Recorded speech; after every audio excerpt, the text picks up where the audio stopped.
Hi friends, I am Tilak and you are watching Tech Made Me Unique. So in this video, I just going to show how to increase the header size or how to decrease the header size. You can see there is a space between the page.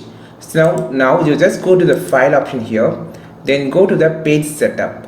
Just click here.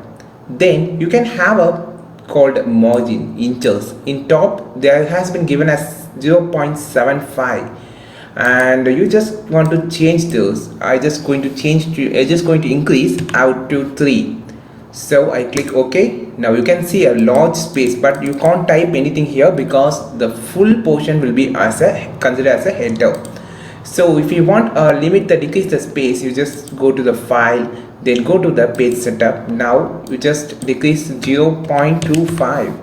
So it might be so closer. You can see only a minimum space has been given to the header. You can also make it as 0 to touch the head of the top of the header page.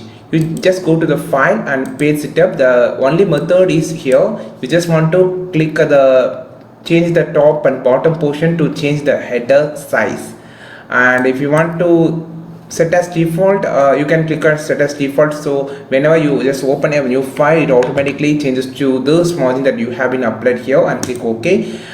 This will be helpful to you, I think so. And if each fit is helpful, like this video, share this video with your friends, and don't forget to click on the subscribe button below. And if you want more content about Google Docs, just follow this channel. We will meet on next video with a super valuable content. This is Tilak signing off from Tech Made Me Unique. Have a wonderful day.